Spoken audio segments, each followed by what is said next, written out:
Look, yes, we are going to talk about the main event. Honestly, I didn't want to come up here and BS, completely screw around with you. I thought the undercard of the show was overall underwhelming. Not gonna say it was horrible, not gonna say it was bad. It didn't deliver the way I expected it to deliver. I feel like most of the matches in the undercard, aside from the tag matches, which I thought were good, both the Young Bucks versus Pride and Powerful and the AEW Tag Team Championship Triple Threat, they were good. But everything else, take it or leave it. I could have done without it. And when you consider that this pay-per-view was $50, we had to remember that this isn't the same as a WWE show. You can spend $10 on this kind of show and not be upset because it's $10. This is $50 we're talking about. So with that comes this expectation that you have to deliver your absolute best. If you're gonna make fans pay $50 for your shows, you need to give them top quality. Period. And I'm sorry, I don't feel like the undercard gave me that. But the main events, especially that lights out match, oh my. I'm still reeling over that. I don't even think I'll be able to completely forget about it or take the scary images that was implanted into my brain. And it was one of those things where I went, well, I wanted the Attitude Era back, and I got it. Do I regret? Do I regret asking for it back? No. Sorry. I don't regret it. We're going to talk about the ultra-violent, bloody, extreme lights out match. We're also going to talk about the World Championship match and everything else in the show. But before we do that, you know what the deal is. This is your boy, Alyx Man. Welcome to my channel. If this is the first time you're watching me, do yourself a favor. Well, let me change that. Do me a favor. Like the video and subscribe. Help me get to 30,000 subscribers. 30,000 subscribers was my goal for the end of this year. I don't necessarily think I'll be able to hit it with only 27,000, but we can get close to it. We can at least hit 28,000. As for likes, the goal for this video in terms of likes is 300 likes. I am going to spend a majority of the time talking about the lights out match. I'm just letting you know right now. And of course the main event, the World Championship match. But I'm going to skim through the undercard, give you my quick thoughts, and then get straight to the main events, because those are the only two matches that I felt carried this show. Everything else was just kind of there. That's just my humble opinion. You'll get my full thoughts in just a second. But like I said, like the video, subscribe while you're at it. If you really want to help expand the brand of your boy, Alyx Man, you can do a couple of things. You can like me on Facebook, follow me on Twitter at AlyxManVX1. Donate using PayPal, Patreon, and yes, Super Chats are officially on. You can donate using Super Chats. You can email me at justalyxsworld@gmail.com for business inquiries. But most importantly, buy yourself a Alyx Man t-shirt for a limited amount of time today at Pro Wrestling Tees. Keep this in mind. I will be changing my name at the beginning of 2020. So get yourself a Alyx Man t-shirt today, right now, while it's still in stock. So we're going to let the Super Chats roll for right now. Super Chats are officially on. And I will pause them before I do my review and then turn them back on in the middle of the show. And then we'll do it again at the end of the show. So let's do some shout outs while the Super Chats are on. Let's say hello to the following people. We got the beginning crowd. The show just came on. I'm pretty sure it's going to grow as I get more into this. CLC Beats. What's up, man? The Elite Squad. Steve Callen. Joseph Winters. Midwest Entertainment. Stab Studios. Bryson Mixtape 99. Y2 Jericho. Let's see here. Riggs One Music. Seth Rollins 2018 fan. Notice he said 2018, fan, not 2019. Because who is? Jordan Williams, Matthew Pace, Melvin Jackson. Let's see here. Gemini Valdez, Firestar Hart. I think I said Adam Ritter. If I didn't, what's up, Adam? The Art of War, of course. Let's see. Chaos Reaper 4119. Who else we got? Phantasmo. Triple T 706. Mark Z-Man 09. Robert Kent. Spinosaurus. Michael Dahl. Let's see here. I think. Let's do one more. Let's do Juan Lopez. All right. So I don't hate you guys. Please know that. I do want to go ahead and get to this mid-card, undercard craziness, get that out the way, and then get to the main event. So we're going to go ahead and pause the Super Chats now. By the way, when I pause the Super Chats, it doesn't mean it won't play. What will happen is it will save, and then when I play them, it will play when I want it to. I'm trying out a new structure for my channel, and I think this is probably the best for right now. So, Super Chats are officially on pause. Alright, so Super Chats will not play until we get to the middle of the show. And then I'll turn it back on. And then we'll just do it from there. It's just going to help these shows flow a lot more smoother. And I'm not saying I don't appreciate you guys donating. I really do. But people have been telling me that the Super Chats have been distracting. And I don't want people to feel they can't watch these reviews because of Super Chats just going all over the place. This is more structured. It's going to feel a lot better with this. Alright. Enough of me chit-chatting. Let's talk about AEW Full Gear 2019. The show went a total 3 hours and 30 minutes long. 3 hours and 30 minutes. That's a pretty lengthy show. Might have gone just a little bit over that. It was close to 4 hours. I know that for sure. But 3 hours and 30 minutes long. It was in the Royal Farms Arena in Baltimore, Maryland. I don't know if they sold out the show, but it looked pretty packed. Someone can do some research on me and look into what exactly was the attendance number. All I know is it can only fill up 14,000. I'm pretty sure they got somewhere close to that. Commentary team tonight was only Jim Ross and Excalibur. No Tony Schiavone tonight.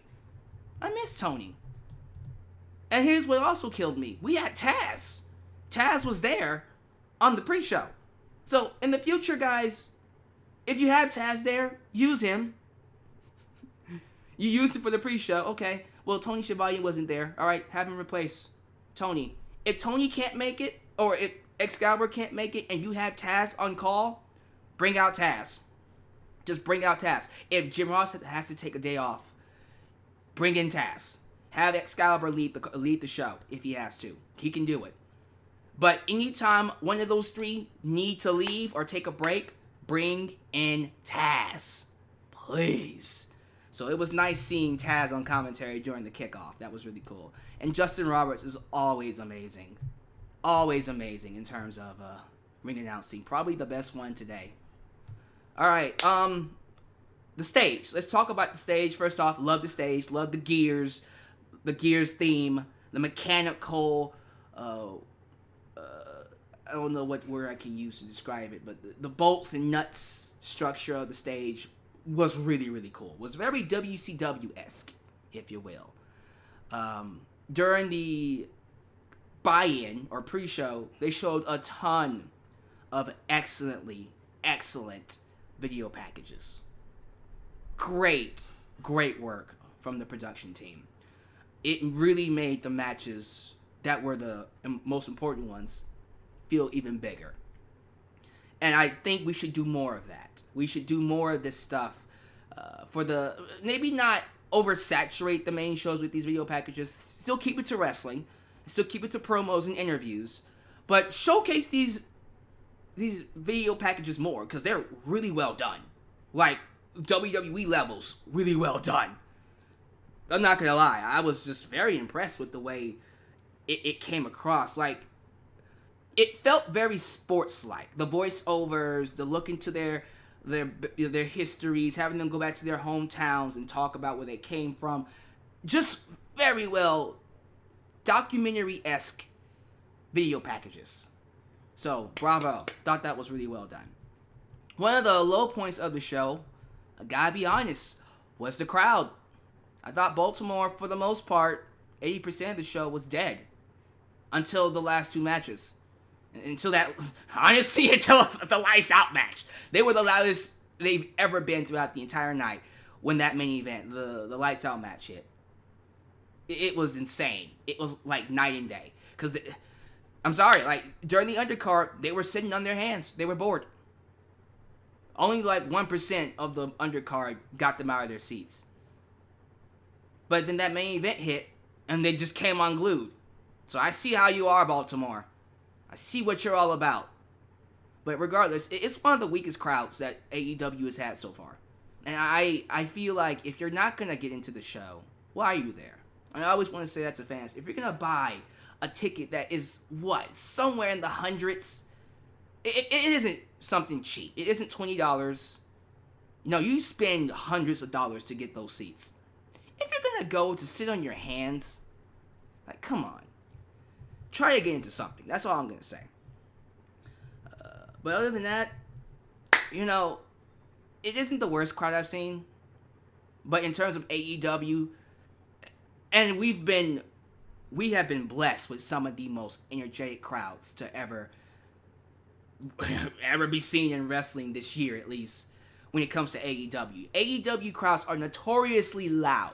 This is the first crowd I've seen.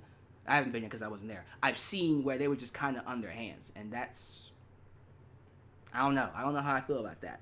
Anyways, let's get to the buy-in show. There was only one match in the buy-in pre-show. That was B. Priestley taking on Dr. Britt Baker. DMD. And this was a solid match. It was solid. Clearly, Britt Baker, I was going to say Brie Bella. Good God. Brie Bella. Someone stop me. I'm glad I stopped myself. Britt Baker is still green. I don't know how long she's been wrestling. Like, are people telling me she's been wrestling since 2016? So 2016 is when she started, right? So 3 years. I mean, okay, like, I'll give her some leeway. After 5 years, though, by 20, let's go 2020, 2021. If you still aren't good, I don't really know if you'll ever be good. So, tell you what, I'll give her some leeway, because she's only been wrestling for 3 years. So she's still green. Like, holy crap. She's not a Ronda Rousey or a Kurt Angle who can pick this up like that. It's going to take her some time. She's not horrible, but she's nothing spectacular either. Regardless of how I feel about her in-ring capabilities, she definitely has superstar potential. Fans are gravitating towards her like it's nothing. So, sure, let's see what happens with her going forward. She wins the match, as expected, with that amazing mandible claw Rings of Saturn submission. So, there you go. The dentist gets the victory. Baby. We already know she's the wife of Adam Cole. Just saying. Alright, nothing else to really say about the buy-in. Let's get to the main card. So the main card, again, I'm going to run through these undercard matches. I don't have much to say. It opened up with the Young Bucks taking on Santana and Ortiz, who are calling themselves Pride and Powerful. Match was good, but that's about it. It was good. I really appreciate the Young Bucks incorporating psychology into their matches, because for the longest time, the biggest criticism I've given them is that they were doing stuff to me that just seemed completely illogical. I am not someone who's a fan of taking a pile driver off the top of a ladder through a table, and then getting right back up. And they've done that. And I've been like, yo, guys, come on now. That's ridiculous. I'm happy that we're actually seeing them sell, actually get some sympathy, get the crowd behind them, and that's really cool to see. The right team won, though. Santana and Ortiz needed to beat the Young Bucks, and they did. And it wasn't no BS kind of way. They beat him clean after weakening Nick Jackson. The highlight of the match, though, happened after the match. We see Ortiz and Santana beat up the Young Bucks. Here comes Sammy Guevara from the Inner Circle. And they start ganging up on the Young Bucks. That was until the Rock and Roll Express, that's right, Robbie and Ricky and Robbie, those guys from back in the day, Jim Cornette's boys. We see them walk into the ring, and then freaking Ricky Morton does a goddamn flip pile driver, a Canadian destroyer, on one of the members of Pride and Powerful. Was it Santana? I don't know. It was one of them. I'm not even gonna try to find out who it was. He did a freaking front flip pile driver, and the crowd lost their mind. And then before we could even breathe, he does a freaking suicide dive, and it was clean. It was one of the best suicide dives I've seen all year, for real. And this man is 63 years old. He's in his 60s. And he did a better suicide dive than half the people I've seen do in WWE. And I'm not just saying that to knock WWE, but for real, it was clean. Yo, it was a clean suicide dive. Respect is due, y'all. Like, come on. But yeah, old man still got it. They still got it, man. I'm at the point now where it's like, you know what? Screw it. Have them wrestle. Hire them. Have them do 1 or 2 matches. For real, Rock and Roll Express, they look like they can still go. Bring in Jim Cornette, too. Okay, so we move on from that. That was really good. Easily one of the highlights of the night. But we move on from that to a match that disappointed me. Pac versus Hangman Page. On paper, this should have been a freaking fantastic match. Because these two can go. These two can have some of the best high-flying, unorthodox, fast-paced kind of action you have ever seen. And I'm not looking for a Will Ospreay versus Ricochet kind of action. Although if they wanted to, these two could have that. But I wanted something different. Something new. Something I haven't seen before. And that's what I'm looking for when it comes to Hangman Page. Okay? You got this young star, this young starlet who has all the potential in the world to be a major player.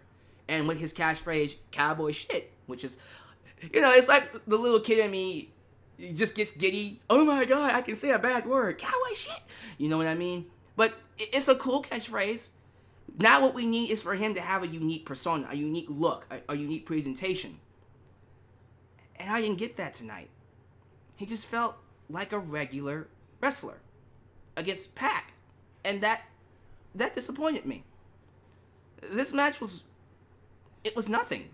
It was a match. The only good thing about it was that awesome ending. Love seeing the counter to the brutalizer. That was awesome. That was great. Now, if he was to take that little part of the match and sprinkle bits of it throughout, I would have liked this match a lot more, but I'm not going to go back and watch this match. I don't think this match did anything to help Adam Page. And it sucks because it should have. This is Pac. So, I don't know. I feel like this was a very weak match from both men, and they could have done better. Joey Janela versus Chairman Shawn Spears. God, look, I love Ty Dillinger, Shawn Spears. I am really digging his gimmick. I love the Chairman persona. I love that he is, getting the rub of Tully Blanchard being his manager. That is absolutely fucking fantastic. Tully Blanchard is giving you the full endorsement of a fucking legend. Tully Blanchard is your manager. That's massive. He's already over. That's the kind of thing that puts him over with old school fans. My issue with this match is Joey Janela. Look, I'm not a Joey Janela hater. I'm really not. And I'm not going to give him the Jim Cornette kind of speech. Oh my God, Jelly Janela or something like that. No, I don't really hate him all that much. I just feel like this was not the kind of opponent Shawn Spears should be messing with. You know what I mean? Like, he's above this. And I think about this too.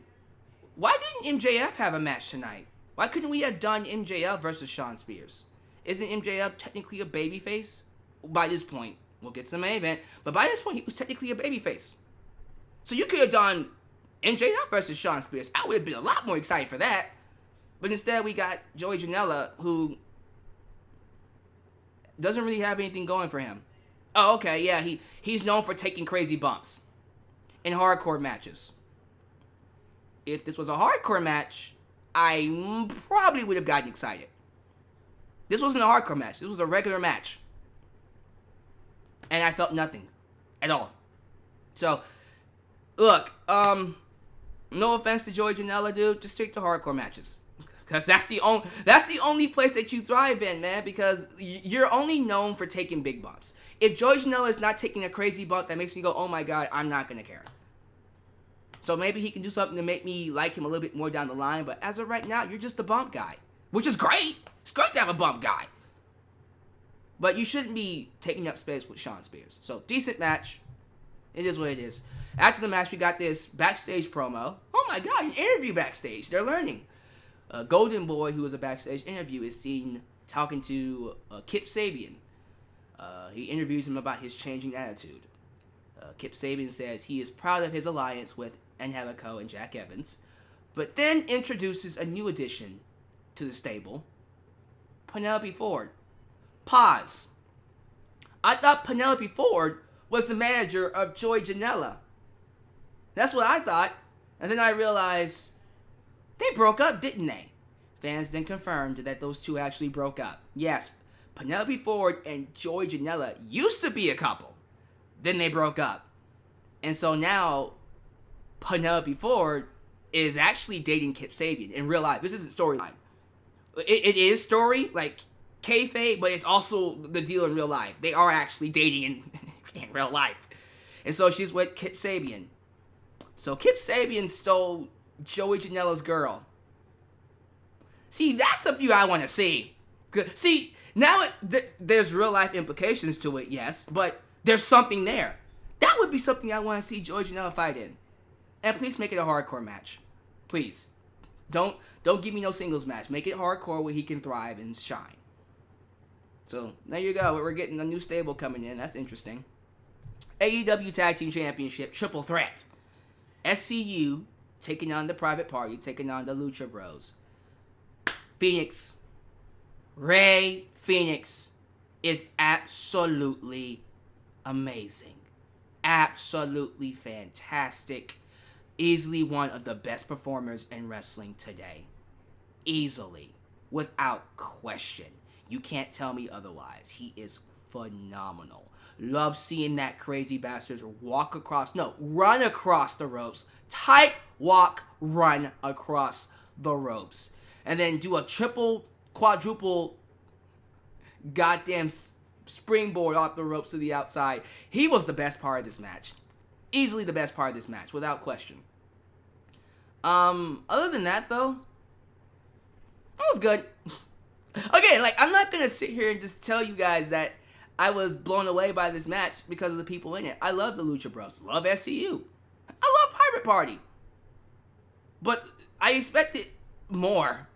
You know, like, when I look at this match, I think PWG, Spot Fest. This should have been balls to the walls, hit it and quit it. Like, I remember the Lucha Bros and Private Party having a totally out of this world fantastic match weeks ago on free TV.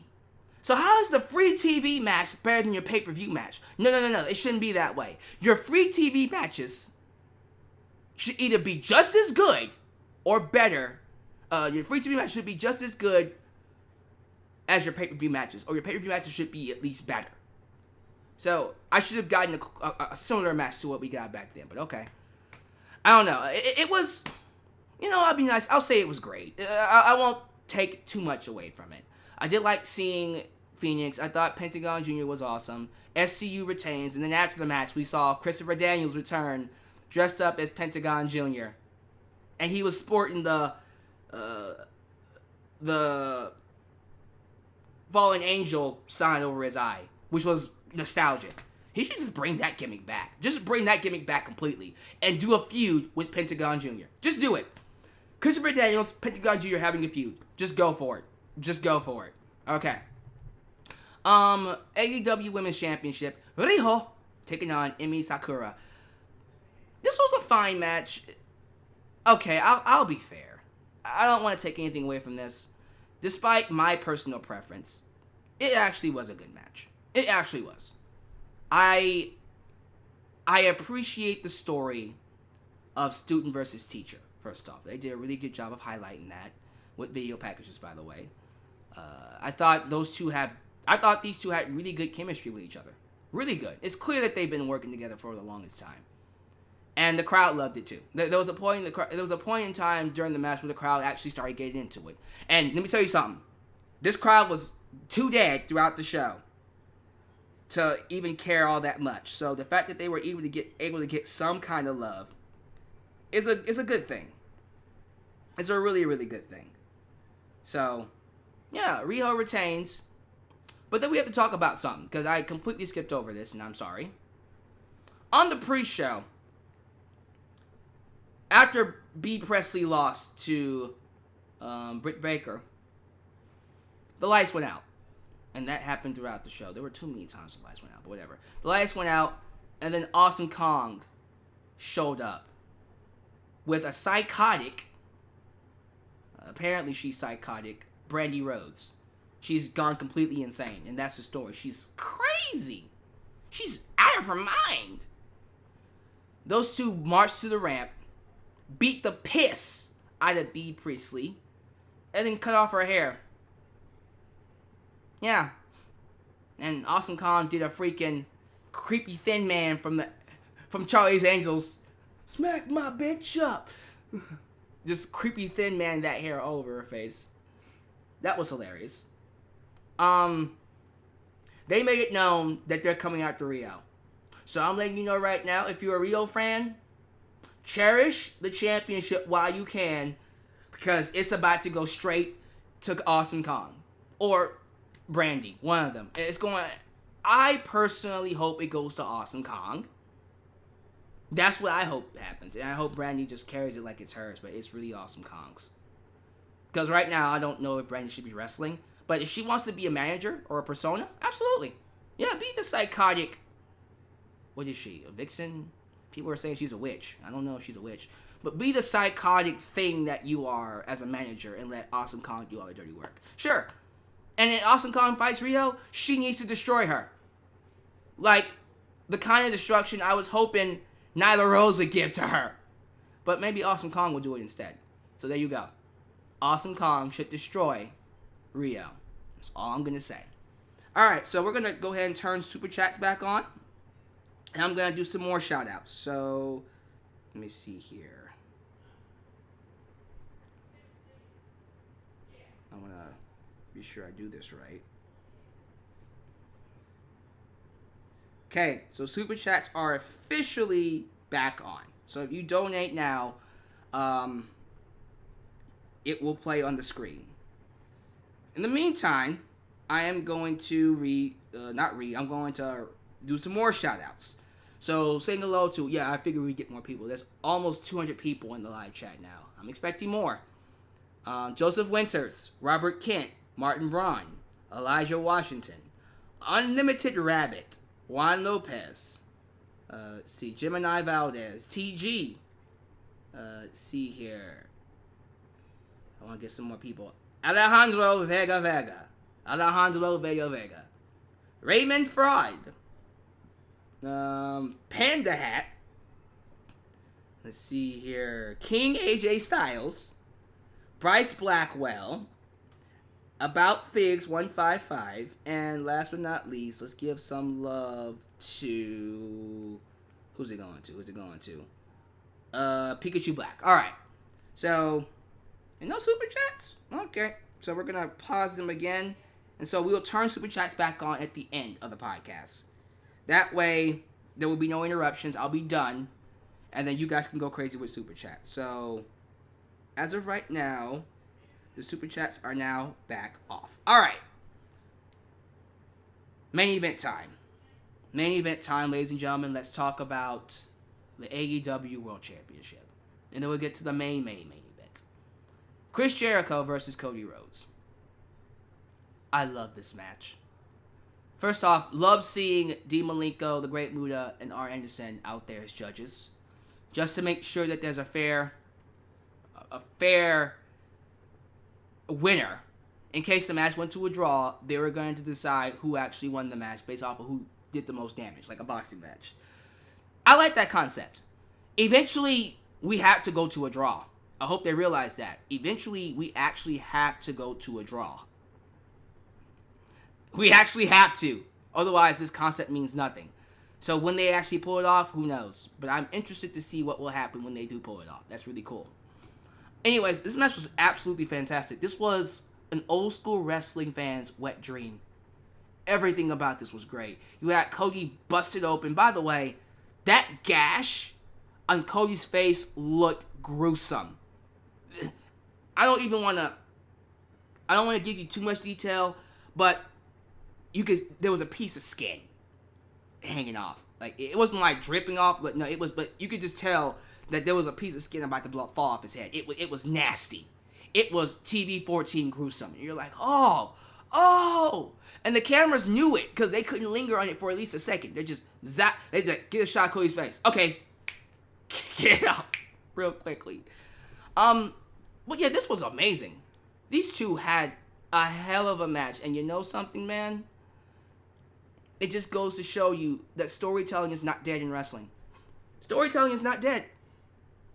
I personally felt, and I still feel this way, I felt like in terms of who gave the best matches throughout the entire year of AEW, I would have to say Cody.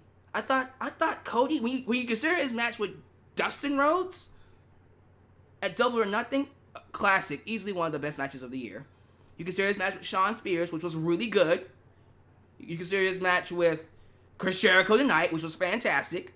Storytelling all in all. His match with Sammy Guevara. I thought, in terms of the overall best performer of AEW, Cody has been on fire this year. And I think he's going to continue that into next year. So, props to you, Cody. Props to you, man. This was the year I believed you became a main event player. So let's talk about what happened in this match. We have Chris Jericho beating the piss out of Cody. And then he locks in the walls of Jericho. Cody doesn't give up. Hits him with he hits him with everything. Hits him with the juice effect. Hits him with the code breaker. Hits him with everything. Jake Hager interferes. I almost said Jack Swagger. Dak Swagger. Jake Hager interferes. And gets kicked out. And so Cody, at this point, by the end of the match, he's a lifeless puss. He's lifeless. But he's not going to give up. He's too proud. So Chris Jericho locks in the Lion's Tamer. And the next thing we see is a white towel being thrown in. And look, I'm not going to lie. When I saw that white towel thrown in, I went, oh, God, no. Don't end the match that way. Oh, that sucks, man. Like, come on. Don't end it that way. I was, and you know what? When you do a finish like that, that's the kind of reaction you want. You want the fans to go, oh, why did it end that way, man? That's stupid. But the way I was reacting was, really? Like, of all the finishes we're going to do that finish? I don't know, man. But, oh, wait, there's more. So Chris Jericho retains. He's celebrating as a result of MJF throwing in the towel. And the bubbly goes crazy. It opens champagne bottles. A little bit of the bubbly goes out celebrating with his crew. So the crowd is booing. They're mad. Like, what the fuck? And again, Baltimore, they were completely silent throughout the night. They were into this match. They were, oh yeah, I'm there. I'm there with you, Cody. They were pissed off at that ending. They were like, God damn it, what the hell was that? And so you see MJF in the ring crying, I'm sorry, Cody, I'm sorry. And we're thinking, oh, Lord. He's not going to hit him. You know, the crowd's chanting, beat his ass. Fuck him up, Cody, fuck him up. You know, you're thinking he's going to beat him. No, he didn't, and he doesn't. He lifts him up, gives him a hug, and I'm thinking they're just going to walk off and not do anything about that. Ha ha ha! Was I wrong? I doubted you, AEW, and I apologize. As soon as Cody let his guard down, boom! Low blow right in the gonads. MJF screws Cody. it was a deliberate ploy. He threw the towel in the ring to screw over Cody Rhodes. He screwed him. He screwed him out of the World Championship. And now, as a result of the stipulation, he can never challenge for the world title again. And MJF did that. Oh, man. The crowd was pissed at MJF. They were booing him loud.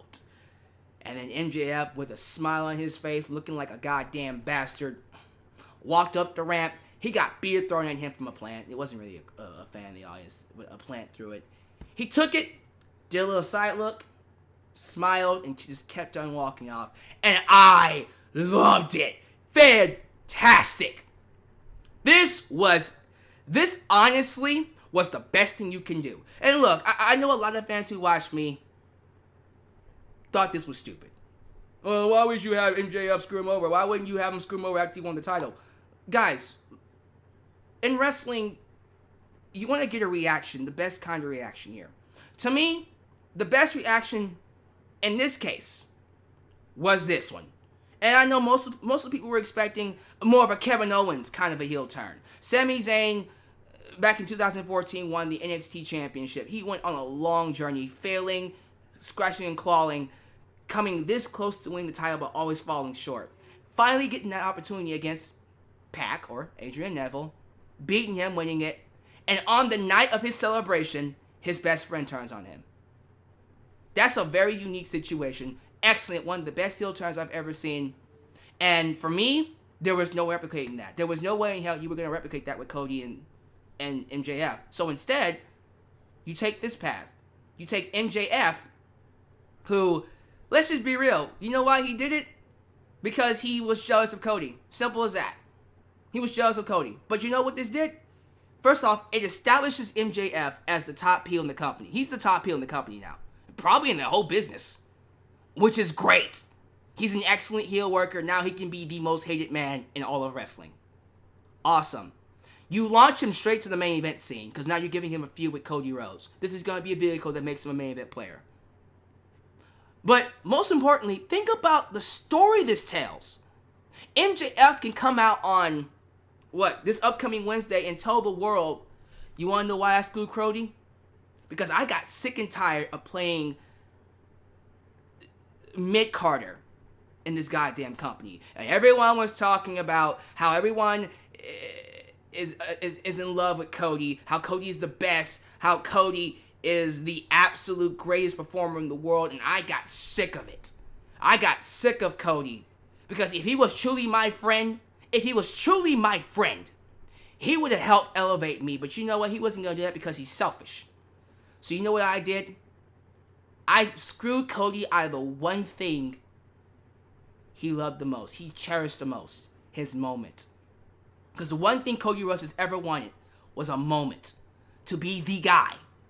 And because of me, he has to wake up every day, every single morning, realizing that he will never have his moment and he will never be the guy. And then he will realize that it was me that did it. So for this time forward, from this point on forward, I am etching my name in history as the guy that costs the beloved Cody Rhodes. He did it for his own namesake. He did it to be recognized.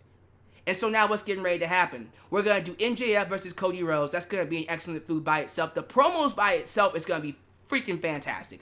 The matches are going to be even crazier. Can't wait for that one. And then clearly this is going to be the main event maker kind of feud. And before long, MJF is going to be challenging for the world championship. As he should be. So they did everything right.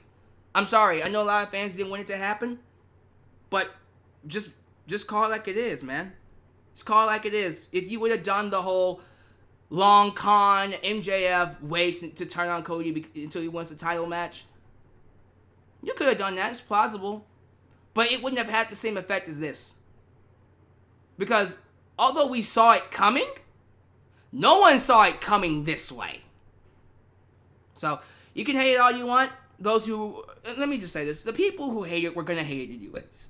They've made up in their mind that they were going to hate it before it even happened. So have fun hating it. I absolutely loved it. This is the best way to introduce MJF to the TV audience. You're going to get a lot of viewers. You're going to get a lot of freaking TV time for this. So, all right. And yes, let me just answer this question. Do I think they will undo the stipulation in the future? Yes. I actually do think. Because think about it this way. Did Cody lose the match? Did he get pinned? Did he submit? No. Cody never lost. Like, he never submitted, and he never got pinned. Now, in the record books, it goes down as a victory for Chris Jericho. So, technically, he still can't challenge, but he can, he can always find a way to make a stand for the ruling. But we need to make that a long, drawn-out story. Okay? Down the line, sometime in the future, he needs to have his moment. For sure, Cody needs to have his moment, but not right now. Like, come on. Let someone else go after Chris Jericho. And I know exactly who it's going to be. So, absolutely loved it. Looking forward to MJF versus Cody. That's going to be an excellent feud. All right, so enough is enough. Let's talk about what everyone wants me to talk about. The unsanctioned Lights Out match. Jon Moxley versus Kenny Omega. This will not go down in the record books as a legit win. Whoever wins this match will not get any points added to their record. If you lose the match, you will not take a loss. This is a match in a vacuum. This is an unsanctioned, nothing counts in this match. Anything goes, hardcore, unsanctioned. Let's go. So, I remember on Wednesday when I saw the video package, I saw them showing Jon Moxley all bloodied and footage of his CZW matches. And I said to myself, uh-oh. Yeah, this is going to be violent. This is about to be some ultra-violent stuff. Now, when I said ultra-violent, I was expecting more of a Lucha Underground kind of violence, which was still very violent. Like, at the most, flaming tables.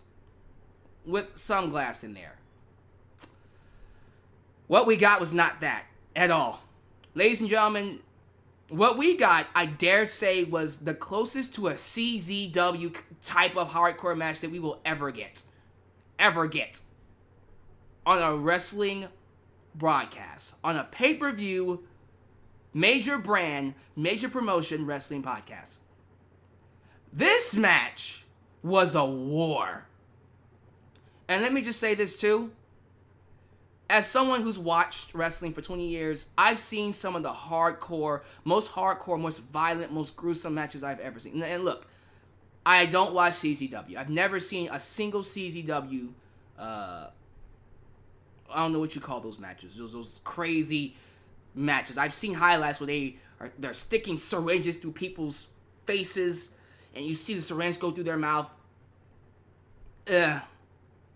It gets to a point where you're like, okay, that's going a little too far. You don't need to do that. That's not wrestling. People getting chainsaws and dragging across your forehead. I'm like, yo, okay. I haven't seen any of that. So please understand me when I say this. This was easily one of the most violent, most gruesome, most cringeworthy, in a good way cringeworthy, hard to watch bloodfest I have ever seen in wrestling. I put this up there, I dare say, and I don't like making comparisons, but I recently rewatched Mick Foley versus Randy Orton. I can honestly tell you, this match goes up there with it, in terms of violence. Which match is more violent? I couldn't tell you. I think this one might have been. I think this one won. I think this one might be more violent than Mick Foley and Randy Orton. Backlash 2014, by the way. 2004. Backlash 2004. I've seen Mankind versus Undertaker, Hell in a Cell. I've seen Mick Foley versus Edge at WrestleMania 22 in 2006. That was gruesome. I've seen some of the most brutal, gut-wrenching, violent matches, and I don't think any one of them comes close to this. And for that very reason, this will go down in history as one of the most gruesome hardcore matches ever. Baltimore, as I said, was basically dead throughout the show. Very quiet crowd, other than some parts here and there that came alive. But for the most part, they were sitting on their hands. They were loud. They were insanely loud in this main event match. Fight forever. We want blood. Tables. Ah, ooh, eh. All that kind of stuff. Like, every second, they were just, oh. And I'm sitting here going, okay. So this is how it is. So the old school wrestling matches, give it a small applause. But shard glass going in someone's mouth, oh, fight forever. Like, good God. We know what kind of crowd Baltimore was. Anyways, that should tell you how gruesome this match was. What do I talk about? Let's talk about a couple of the spots. The barbed wire weapons. The barbed wire bat, first off. Oh my God. For the record, some of the barbed wire in wrestling matches are fake. Just so you know, in case you guys didn't realize that. This wasn't fake. The barbed wire in this match was real. Every time Jon Moxley hit Kenny Omega with that barbed wire bat, you can see blood gushing out. It was like, he hit him on the back too. So you can see like pincushion, freaking small holes in his back, leaking out with blood. Okay, like, God, like, that's gruesome. You know what was even more gruesome? Freaking Kenny Omega getting a broom, a barbed wire broom, and raking it. Like, he just raking it across the back of Jon Moxley, where you see blood just streaming down his body. And then he does a freaking sweeping motion. He sweeps the barbed wire broom across his back. And you should have saw me. I was like, I was like,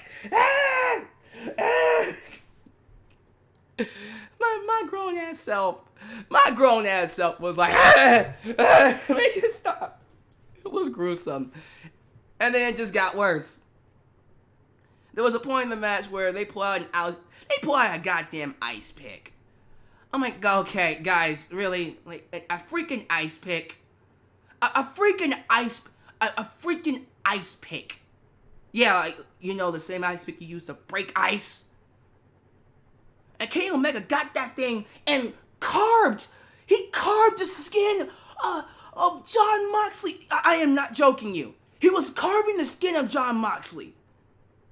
Oh my God. Like, that is literally what they do in CZW. Come on. Oh, you want more? That's not, so the ice pick's not good enough for you? Okay. They get a black bag. So you're thinking, oh, okay, thumbtacks. That's what I thought too. Oh, a small black bag. Well, okay, why not? Thumbtacks, right? No. Omega reaches in the black bag, pulls out a freaking shard of glass. And then takes the shard of glass and cuts I think he cut like the in-between part of Moxley's fingers with it. What the fuck? You said fuck. What's wrong with you? And then he proceeds to stick it back in the freaking bag of other shard glasses and then step on it. Just crumble it up. And then pours it over the ring. So now the ring is covered in glass. It's just covered in glass. And then they're suplexing each other on it. They're DDTing each other on it. And then Moxley gets glass poured into his mouth. Oh my God! They go to the outside. Oh, no, we're not done yet. It gets worse. I'm like, it gets worse? Yeah, it gets worse. We go to the outside of the ring, and then there's this big spotlight. It's like this big. I remind you of John Cena versus Edge from 2009, where Big Show chokeslams John Cena through a big spotlight. There's a big spotlight up on the ramp. Moxley hits a V trigger. Literally hits a goddamn V trigger through the spotlight, where he sends both him and Moxley through it. Holy God. Oh my God. Like, and we're not done. Because the creme de la creme. We gotta talk about this. So, Omega is signaling for something to come out. He tells the boys, bring it out. Bring it out. Bring them out. Bring them out. Bring them out. Bring them out. Bring them out. Bring them out. He's telling them to bring it out. What that it is, we don't know. Here come the Young Bucks. Adam Page and the Young Bucks, the Elite Squad, and they're just like, look, dude, enough. Enough. Enough. Please. No more. Come on, man. Come on.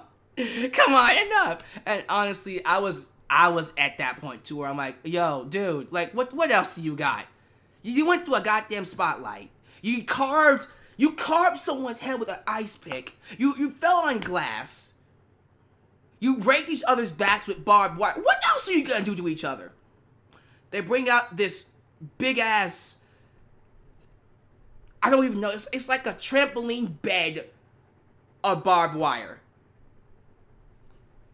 We've entered CZW. We've gone to CZW territory. I'm like, I've never seen this before. I'm like, this is probably the kind of shit they do on CZW. And you know what's sad about all of this? I was actually getting really into it. I am not hating it at all. I actually loved it. You look at my score, you can tell I freaking loved it.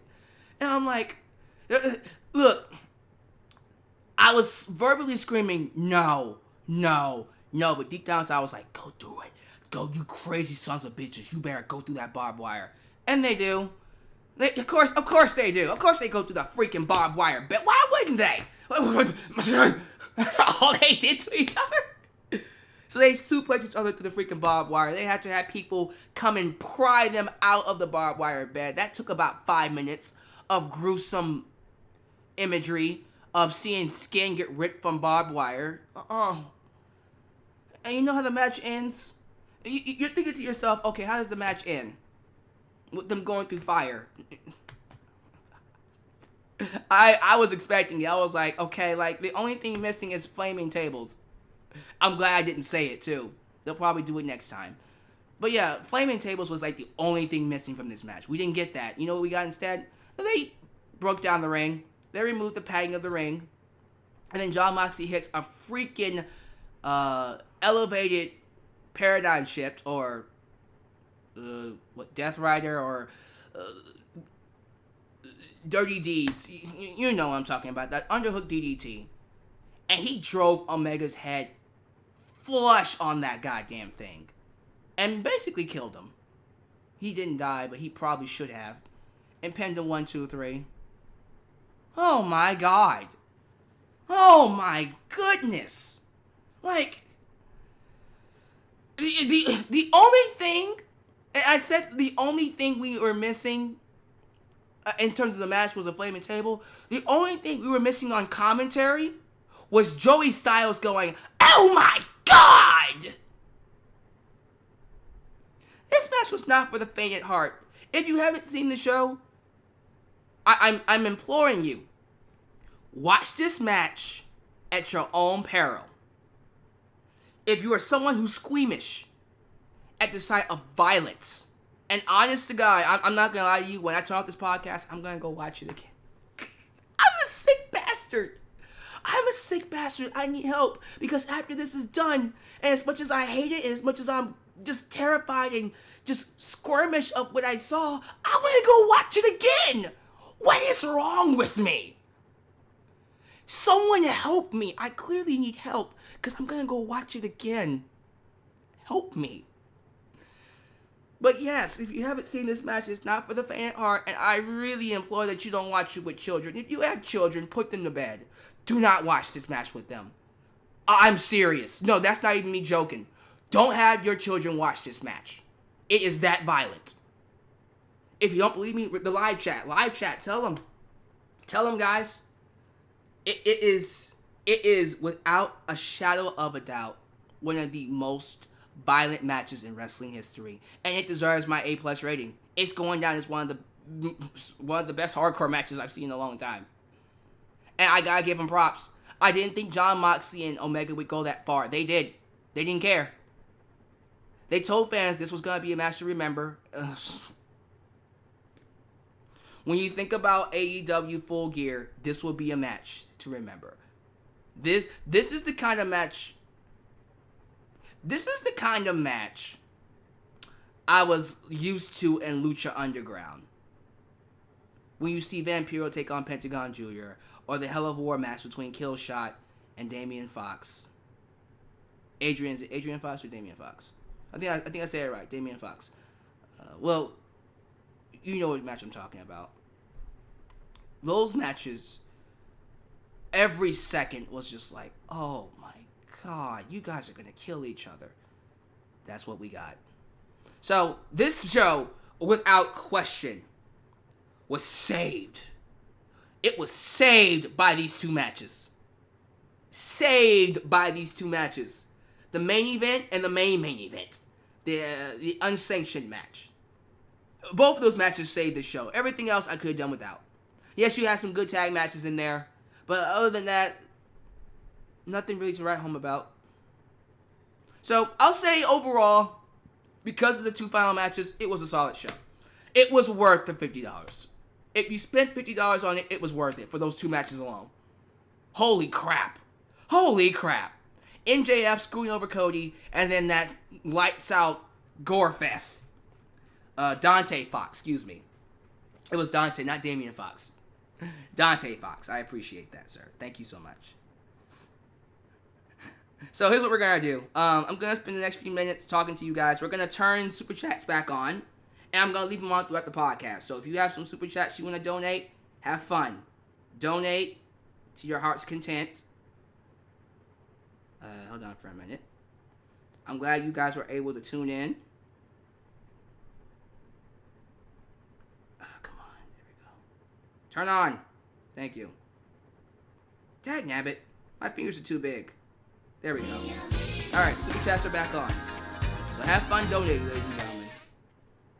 What do you think of the week card so far? Wrestle Kingdom card so far.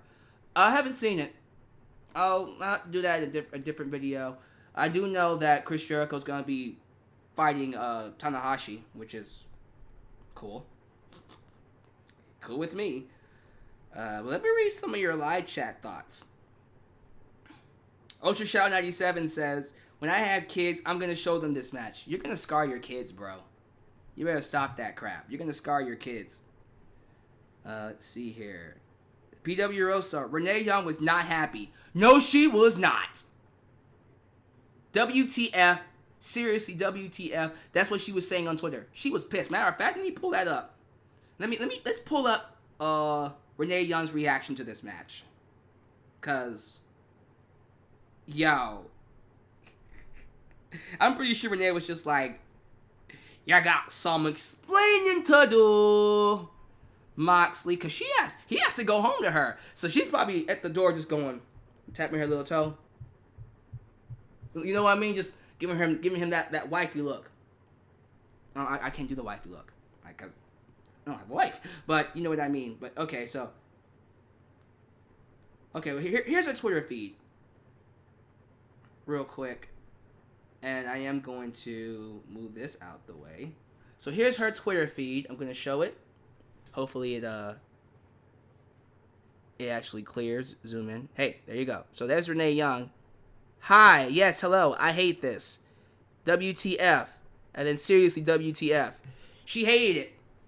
She was just like, what the F is going on here? You can't blame her either, because that's just how it is, ladies and gentlemen. That's Moxley for you. That's Jon Moxley, ladies and gentlemen. By the way, Moxley does win, and I'm pretty sure he'll fight Chris Jericho for the world title soon. Y2 Jericho says, I don't know if it's worth $50, but the final match was something else. Decent pay-per-view, but as a whole, this could have been a lot better. Absolutely. Like, if the undercard delivered to the standard that I thought it could, this would easily be pay-per-view of the year. I just thought the undercard dropped the ball. Honestly, they did. Gemini Valdez only paid $20. Oh, you lucky bastard. How'd you pay $20 for this? Kenny Potter says Renee Young was losing it. I wouldn't say she was losing it, but she was definitely like, what the fuck fuck am I watching? You don't need to do this shit. Bradley Xavier, Omega and Moxley don't hold a candle to Orange Cassidy's violence. No, they don't. That's a mass murderer who should be locked up, goddammit. Let's see here. Seth Rollins, 2018 fan. I'm a kid. Wait. Are you seriously a kid and you're watching this stuff? I don't know. You need to be careful, dude. Wrestle Kingdom has Okada and Ibushi. Oh, yeah. That's right. They do have that match. Well, guess who's gonna be... I mean, you know, I don't usually spend money on New Japan Pro Wrestling. I'm gonna actually spend it this time. I want to see that match. Wherever night is gonna have that match, I want to see it. The Art of War said I watched it for free. Let's see here. Mark Z-Man says, you forgot about Cody's mom getting involved in Chris Jericho and Cody's match. Oh yeah, Cody's mom slapped the piss out of Chris Jericho. That was great. That was awesome. That was really cool. I sure did forget about that. Sorry about that. That was a funny spot. I don't give ratings for pre-show matches because they don't count. They're pre-shows. If it was on the main card, I would give it a B-. Or I don't know, like C plus B-. I would probably give it a B-. For sure. Let's see here. Panda Hat says, you don't need help, Deluxe, man. Just embrace the hate. Embrace the violence. It makes you stronger. It gives you focus. Calm down. Calm down. I'm loving all of your live reaction chats. Live chat reactions to these matches. I don't know. Like, again, as soon as this is over with, I'm gonna go watch it again. I don't know what it was about that match that made me go, ooh, I gotta see this again. But this match was freaking fantastic. So, all right. Oh, I forgot about a spot. The mousetrap spot. Oh my god. I forgot about that spot. How did I forget about the mousetrap spot? Yeah. That was the first time where I went, you sick motherfuckers. You sick mofos. Like, guys, it's just all kinds of violence. That was just ridiculous. Ridiculous. Kenny Potter says, Renee's gonna have fun poking Moxley's holes from the barbed wire. Oh no. God, I hope they don't have any kind of fetishes with that. Oh Jesus, that's just nasty. Oh man. Anyways, guys, thank you for watching. So in the comments after this, if you're in the live chat, first off, the goal for this video is 300 likes. I want this to get 300 likes. That's the goal for this. 1. 2. Most importantly, if you're watching this live right now, after the video is up, give me your favorite match. 1. And then talk about the main event, not the world title match, but the lights out unsanctioned match. Talk about what was the most gruesome spot in that match. So that's the topic for the comments. And if you answer that topic, I'll give you a heart. So again, I'm looking for comments that talk about their favorite gruesome spot in that lights out match. Whether it's the mousetrap spot, whether it's the glass shards, whether it's the barbed wire bed, whether it was the ice pick going across someone's head. Talk about whatever spot got you to go the most. And then give me your favorite match. And if you do that, I'll give you a heart. So, thank you guys for watching. I thought overall it was a solid show, saved by the 2 main event matches. So there you go. Thank you for watching, guys. I'll catch you guys next time right here in Deluxe Man's World. You guys take it easy. I'm out. Peace.